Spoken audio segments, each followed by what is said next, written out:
दोस्तों आज हम समझने वाले हैं कि अगर हमें पानी ना मिले तो हम कितने दिन तक जीवित रह सकते हैं। ओके, अगर हमें खाना ना मिले तो हम लगभग 15 से 20 दिन तक भी रह सकते हैं जीवित, अब बिना खाने के। लेकिन हम बिना पानी के बहुत कम डेज रह सकते हैं जीवित दोस्तों, लगभग 3 से लेके 5 दिन के बीच में। तो ऐसा इसलिए है क्योंकि पानी हमारी बॉडी के लिए बहुत ज़रूरी है। इतना ज़रूरी हमारे लिए खाना नहीं है दोस्तों जितना कि पानी है। आप सभी ने पढ़ा होगा कि हमारी जो बॉडी है वो लगभग हमारी बॉडी में लगभग 60 से 70% क्या होता है, पानी होता है। इसलिए हमारी बॉडी को ज़्यादा जो नीड होती है वो होती है पानी की।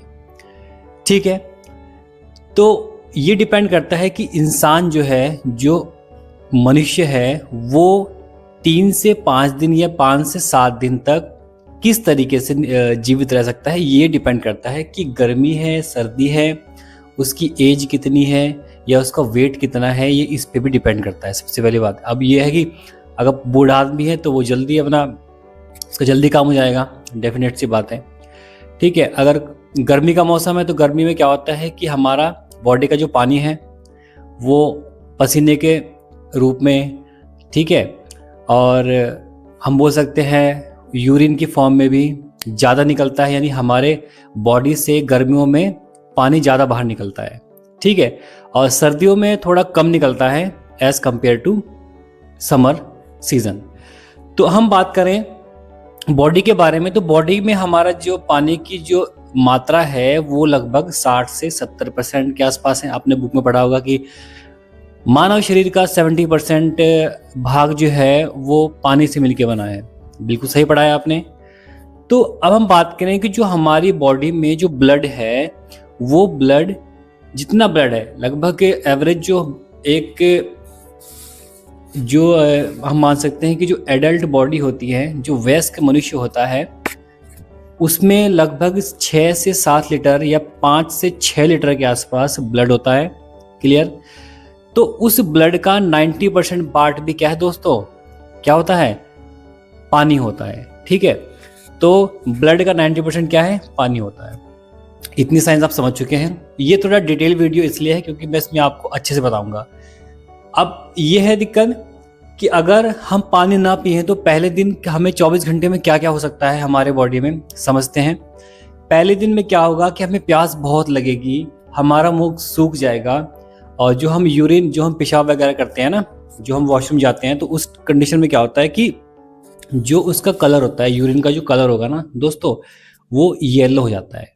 एक पहचान ये भी है चेक करने के लिए कि हमारे बॉडी में वाटर लेवल कितना है। अगर हमारे यूरिन का कलर वाइट आ रहा है, मतलब वाइट नहीं, मतलब एक पानी की तरह आ रहा है, तो हम सोचेंगे कि हमारे बॉडी में पानी की कोई आवश्यकता नहीं है। उस दौरान अगर हल्का सा येलो आ रहा है तब भी कोई प्रॉब्लम नहीं है। ठीक है, अगर ज़्यादा येलो आ रहा है, ठीक है, ये ज़्यादा पीला आ रहा है, तो उस कंडीशन में हम बोल सकते हैं कि हमारी बॉडी में पानी की आवश्यकता है। नेक्स्ट है कि अगर 48 घंटे में क्या क्या इफेक्ट पड़ेंगे हमारी बॉडी में। 48 घंटे में हमारे सर में दर्द होना स्टार्ट हो जाएगा दोस्तों, चक्कर आना स्टार्ट हो जाएगा, थकान बहुत ज़्यादा लग जाएगी। ठीक है, अब डेफिनेट सी बात है कि देखो, हम अभी बात की हमने कि हमारे खून का 90% क्या है, पानी है। अगर पानी कम हो जाएगा तो खून गाढ़ा होना स्टार्ट हो जाएगा। सिंपल सी बात है, आप सभी लोग समझ सकते हैं कि जिस ब्लड में 90% पानी है, बाकी 10% उसमें और चीज़ें हैं, WBC, RBC वगैरह जो भी, प्लाज्मा वगैरह जो भी है, ये अलग चीज़ें हैं। इसके बारे में हम बाद में भी डिस्कस करेंगे।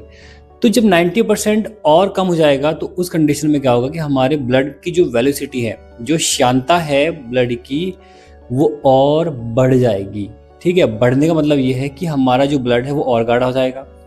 अब ब्लड गाढ़ा होना तो आपको पता है कितना नुकसानदायक है। ठीक है, हमारा ब्लड गाढ़ा नहीं होना चाहिए।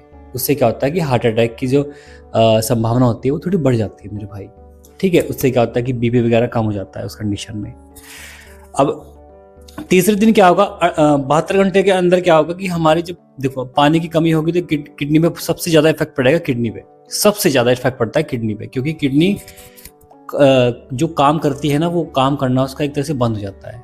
ठीक है, जब कोई मशीनें चल रही है, जब चलती बंद हो जाएगी तो डेफिनेट सी बात है वो फेल हो जाएगी। जैसे कि तार शॉर्ट हो जाती है तो गर्म होते होते वो भुन हो जाती है वहीं। ठीक है, तो वही कंडीशन हुई है हमारी किडनी की भी है कि किडनी के पानी का लेवल सही रहेगा तो किडनी भी प्रॉपर वर्क करेगी। अगर पानी की डिफिशियंसी है हमारे बॉडी में तो किडनी फेल होने या किडनी फेलियर होने के चांसेस बढ़ जाते हैं उस कंडीशन में। नेक्स्ट है सोडियम आयन और पोटेशियम आयन जो होते हैं इनका इनबैलेंस हो जाता है बॉडी में। सबसे मेन चीज़ यही है, इसके बारे में मैं अलग से वीडियो बनाऊंगा एक बार कि हमारे बॉडी में सोडियम और पोटेशियम आयन की क्या क्या विशेषताएं हैं। ये हमारे बॉडी में क्या है, इनको बोलते हैं इलेक्ट्रोलाइट्स। क्या बोलते हैं इसको? इलेक्ट्रोलाइट्स। हमारे बॉडी में 2 इलेक्ट्रोलाइट्स होते हैं जिसका नाम है sodium ions and potassium ions. इसको हम इलेक्ट्रिक सिस्टम, ये दोनों क्या करते हैं, इलेक्ट्रिक सिस्टम को बनाते हैं। दोनों क्या करते हैं, इलेक्ट्रिक सिस्टम को बनाते हैं, जिसमें से एक है सोडियम आयंस। इसका काम क्या होता है कि ये वाटर को बैलेंस करता है हमारी बॉडी में, कहाँ जरूरत है, ज़्यादा जरूरत कहाँ है वहाँ सप्लाई करना, ज़्यादा पानी कहाँ नहीं होना चाहिए उसको कंट्रोल करना, मतलब कि बैलेंस करता है। बीपी वगैरह को भी कौन, जैसे बोलते हैं ना कि बीपी कम होता है तो इलेक्ट्रॉल वगैरह पीना चाहिए घोल के पानी में, तो उससे बीपी सही हो जाता है। तो वही कंडीशन यहाँ भी है। तो ये जो काम करता है ये बाहर, मतलब कि हमारे सेल्स के बाहर काम करता है। ठीक है, अब यहाँ पर इसकी लेवल हम इसकी डिटेल में पढ़ेंगे, मैं बता रहा हूँ हल्का फुल्का। इसका लेवल होता है लगभग 135 के आसपास, 145 तक होता है। अब ये पोटेशियम है, ये इसका काम होता है कि सेल्स के अंदर को पानी को मतलब कि हमारी कोशिकाओं के अंदर की जो पानी है उसको मेंटेन रखना, क्योंकि सेल्स को पानी नहीं मिलेगा तो वो प्रॉपर वर्क नहीं करेंगी। तो इसका काम है हार्ट बीट को मेंटेन करना और हमारे माइंड में सिग्नल को सही तरीके से पहुंचाना। इसलिए बोलते हैं कि ज्यादा प्यास लगेगी या 2-3 दिन अगर बीत जाते हैं तो चक्कर आना, माइंड में सिग्नल सही तरीके से नहीं पहुंच पाते, माइंड कंफ्यूज हो जाता है कि करना क्या है। तो ये सब कंडीशनें हैं। अगर आपको वीडियो अच्छी लगेगी मेरे भाई तो वीडियो को लाइक कर देना। इसलिए प्रॉपर पानी पीना चाहिए हम सभी को, पानी के बिना जीवन अधूरा है, इसलिए बोलते हैं कि जल ही जीवन है।